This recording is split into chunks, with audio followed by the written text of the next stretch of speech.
আজকে আপনাদের ডাকার উদ্দেশ্য হলো একটাই,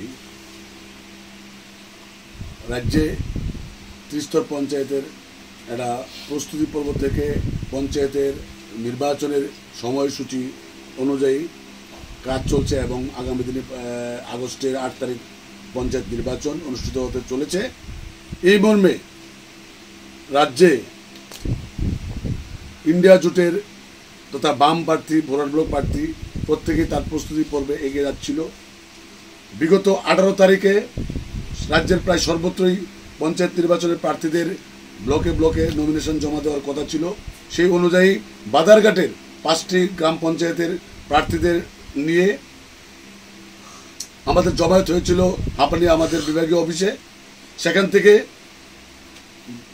যথাসময়ে ডুকলি ব্লকের উদ্দেশ্যে নমিনেশন জমা দেওয়ার জন্য যখন আমাদের প্রার্থী সহ জিতেন্দ্র চৌধুরী আমাদের বিরোধী দলের নেতা, মানিক দে আমাদের বরিষ্ঠ নেতৃত্ব এবং আমাদের বাদারঘাটের নেতৃত্ব জর্ণাবৈদ্য পাল দাস, আমরা সবাই যখন ওখান থেকে মিছিলটা করে রওনা দিচ্ছিলাম, হাঁপানিয়ার মোড়ে আসার সঙ্গে সঙ্গে বিজেপি আশ্রিত কতগুলি দুষ্কৃতী, তারা সংখ্যায় 4 থেকে 500 হবে, তারা হাতের মধ্যে কতগুলি মদের বোতল এবং বিয়ারের বোতল নিয়ে আমাদের উপর আক্রমণ করে ঢিল ছুটতে শুরু করে এবং সঙ্গে তাদের সাথে ছিল ওই রেলে যে বোল্ডারগুলি, এই বোল্ডারগুলি নিয়ে তারা পাথর বৃষ্টি শুরু করে। ওই পাথর বৃষ্টিতে আমতলী থানার সেকেন্ড ওসি আহত বিক্ষত হন, টিএসআর আহত বিক্ষত হন আমাদেরকে বাঁচাতে এসে। ওই পাথরের ঢিল আমাদের নেত্রী জর্ণাবৈদ্য পাল দাসের উপরে পড়ে উনি গুরুতরভাবে আহত হন। জিবি হসপিটাল থেকে ওনাকে বাড়িতে পাঠানো হয় পরবর্তী সময়ে, এখন তিনি বিছানায় শয্যাশায়ী। এই পরিস্থিতিতে বাদারঘাটে না কংগ্রেসের কোনো ক্যান্ডিডেট, না কংগ্রেস ওয়ার্কার লীগ নেতৃত্ব এবং ফরওয়ার্ড ব্লক তথা সিপিএম, টোটালি ইন্ডিয়া জোটের কোনো নেতৃত্ব বাদারঘাটে কোথাও বেরিয়ে কোনো নির্বাচনী প্রচার যেতে পারছে না। তাদের যে হুঙ্কার, তাদের যে অত্যাচার অবিচার, তাদের যে রক্তচক্ষু, এগুলির ভয়ে মানুষ গড়তে বেরোতে পারছে না। গত 24 তারিখে এই ত্রিস্তর পঞ্চায়েতের যে এলাকা বেলাবরগাঁও সভা, ওইখানকার বাগানটিল্লা স্থিত আমাদের একটা কমিউনিস্ট পার্টির একটা পরিবার, ওই পরিবারের 3 জন, মা, ছেলে এবং তার বাবা। একজনের নাম নারায়ণ সরকার, একজনের নাম জীবন সরকার, একজনের নাম অঞ্জু সরকার।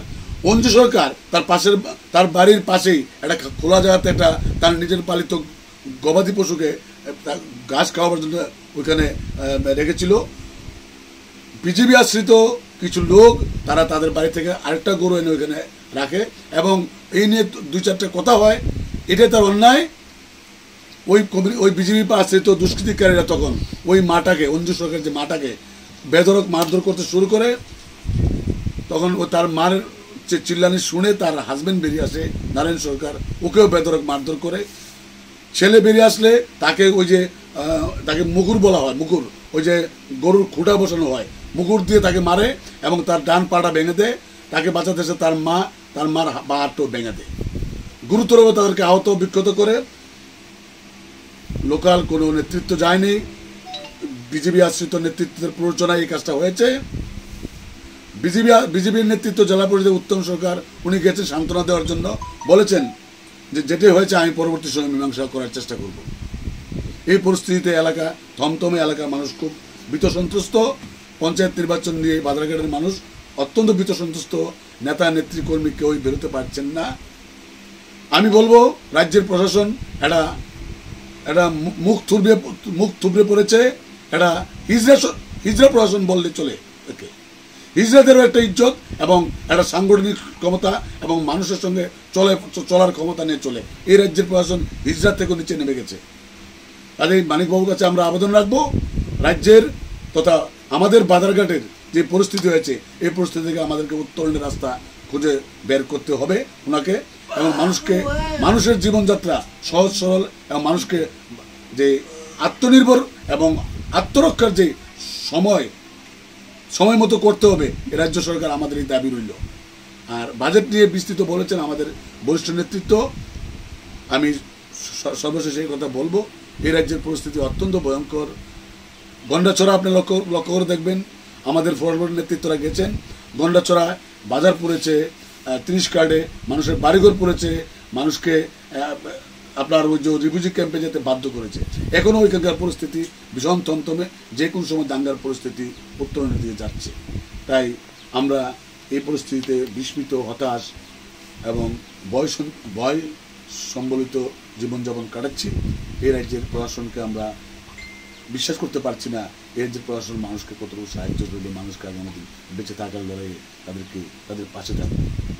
তাই এই রাজ্যের যে বিজেপি আশ্রিত যে ক্ষমতাধারী নেতৃত্বরা, তারা সর্বদাই চাইছে বাহু শক্তি, মাসু শক্তি দিয়ে এবং অত্যাচারের মধ্য দিয়ে এই রাজ্যের টিকে থাকার প্রচেষ্টা করছে। এবং পঞ্চায়েতের 70% আসন তারা এইভাবে নিয়েছে, বাধারঘাটেও তারা এইভাবে নিয়েছে। আর এই বাধারঘাটের মানুষ এখনও একজোট আছে এবং আমাদের পক্ষে আছে, এই বলে আমি আপনাদের কাছে আজকের বক্তব্য। গত বছর থেকে 9,000 কোটি টাকা তারা বরাদ্দ কেন্দ্রীয় সরকার কম করেছে। অর্থাৎ শিক্ষা খাতে গত বছর যা ছিল তার থেকে 9,000 কোটি টাকা তারা বরাদ্দ কমিয়ে দিলেন, দিয়ে তাকে বেসরকারিকরণের দিকে উদ্যোগটা নিলেন। বেসরকারি অর্থাৎ শিক্ষা ব্যবস্থাকে তারা উঠে সরকারিভাবে শিক্ষা ব্যবস্থা তুলে দেওয়ার চেষ্টা চলছে, যেটা আমাদের যে আপনারা দেখবেন শিক্ষা ব্যবস্থার অবস্থাটা কি শোচনীয়। 200 স্টুডেন্ট আছে, শিক্ষক 1-2 জন, সেখানে শিক্ষক নিয়োগ নেই।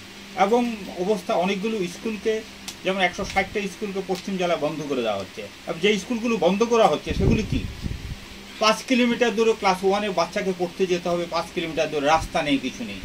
সেখানে হিন্দি স্কুলের সঙ্গে বাংলা মিডিয়াম স্কুল মিশিয়ে দেওয়া হচ্ছে, ইংরেজি মিডিয়ামের সঙ্গে বাংলা মিলিয়ে দেওয়া হচ্ছে। এগুলো কি সম্ভব, কি পড়া সম্ভব? আর বর্তমান অবস্থায় আর রাজ্যের, যেটা আমি আগে বলছি, আর এই 1 সপ্তাহব্যাপী বিভিন্ন প্রোগ্রাম নিয়েছে, ভালো কথা সরকার, শিক্ষামূলক প্রোগ্রাম, কিন্তু সেখানে কীর্তন হচ্ছে, হরে কৃষ্ণ নাম হচ্ছে, মনসামঙ্গল পাঠ হচ্ছে, কীর্তন নৃত্য হচ্ছে। এই হচ্ছে এই রাজ্যের শিক্ষা ব্যবস্থা। সেক্ষেত্রে কেন্দ্রীয় সরকারও চাইছেন যে বেসরকারিভাবে শিক্ষা ব্যবস্থা পুরোটা চলে যাক। সেই ক্ষেত্রে আমরা বলি এই বাজেট একটা ঘাটতি বাজেট, এই ব্যবস্থা কর্পোরেট বাজেট, অর্থাৎ কর্পোরেট শিক্ষা ব্যবস্থা কর্পোরেট হাতে চলে যাবে। এই বাজেটে কর্পোরেটে ছাড় দেওয়া হয়েছিল 8.7% লক্ষ কোটি টাকায় গত বছর। এই বাজেটের গত বছর থেকে 1.45% আরও বৃদ্ধি করা হয়েছে, কর্পোরেটদের দেওয়া হবে।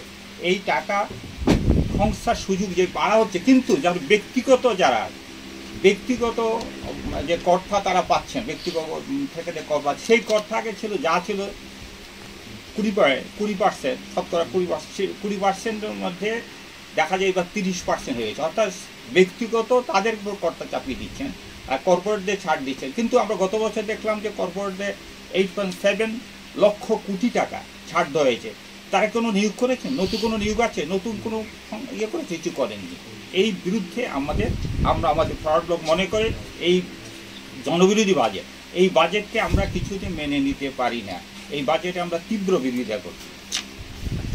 এই বাজেট কর্পোরেট বাজেটের হচ্ছে গত বছর ছিল 26.2%, তারা শতাংশ দিকে এগিয়ে ব্যক্তিগতভাবে এবার বাড়ানো হয়েছে 20.10%, অর্থাৎ তার 30.9%, তার গত বছর ছিল 20.8%, এবার ব্যক্তিগত করের উপর চাপ দেওয়া হচ্ছে 30.9% লক্ষ কোটি টাকা।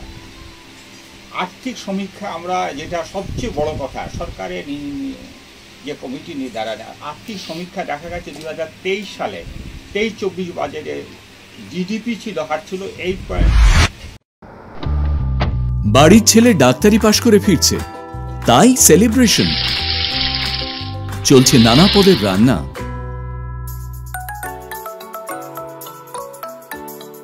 শেফদের পছন্দ সিস্টার মশলা, যা মডার্ন টেকনোলজি এবং স্বাস্থ্যসম্মত। টেস্টিও। ইনি ডক্টর না সিস্টার? সিস্টারের রান্না প্রতি পদে স্বাদের বাহার, মন চাই ফিরে ফিরে খেতে পারবা। সিস্টার নিশ্চিন্তের প্রতীক।